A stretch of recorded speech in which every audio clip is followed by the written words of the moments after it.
All women at some point in time have suffered from nausea during pregnancy. Well, for some, it extends up to months and not just the first trimester.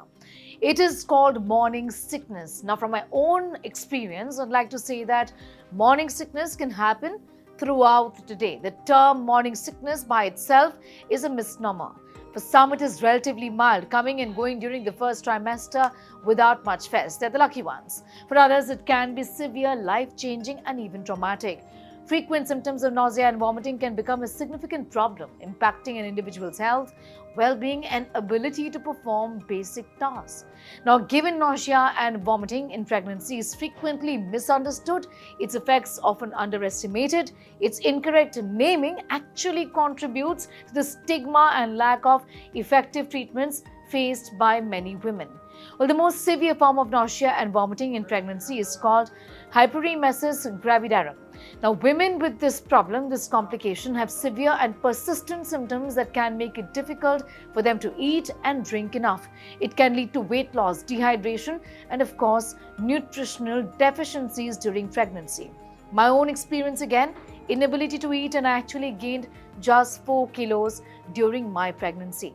Well, this complication can also have a big impact on a person's emotional, mental, and physical health. Some people might be too sick to work, look after themselves or others, or complete normal daily activities. The economic and psychosocial effects of this can be profound. Studies report high rates of pregnancy termination as well as suicidal thoughts among many of these patients suffering from hyperemesis gravidarum. This is on top of the range of adverse pregnancy outcomes such as low birth weight associated with this kind of a condition. Well, a study also very recently done says that a hormone produced by fetus is the trigger for nausea and vomiting in pregnancy. Women who have naturally low levels of the hormone prior to pregnancy tend to be more sensitive to the surge of this hormone called GDF15. Now, in the first trimester is what this research suggests. Hopefully, this will help us find some solutions to this problem of so-called morning sickness, I would say sickness throughout the day.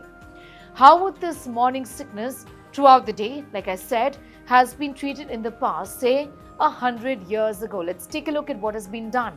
As recently as the early 1900s, the root cause of nausea and vomiting in pregnancy was thought to be psychological.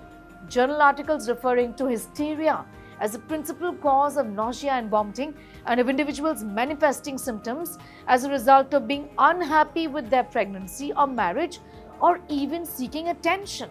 How unfair that was.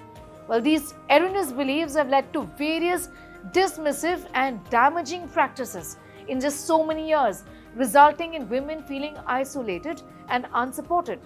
Biologists have argued nausea and vomiting in pregnancy serves a beneficial function to protect mothers and their unborn children from potentially harmful exposures.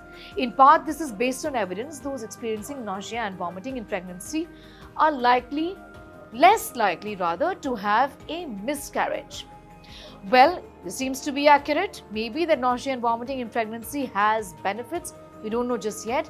This argument presents it as a rite of passage and something that individuals essentially should welcome while trivializing its associated burden. So what about the pregnant women who are suffering silently, some of them throughout 9 months? The change can start by first retiring the term morning sickness. This description itself is inaccurate, simplistic, and therefore unhelpful.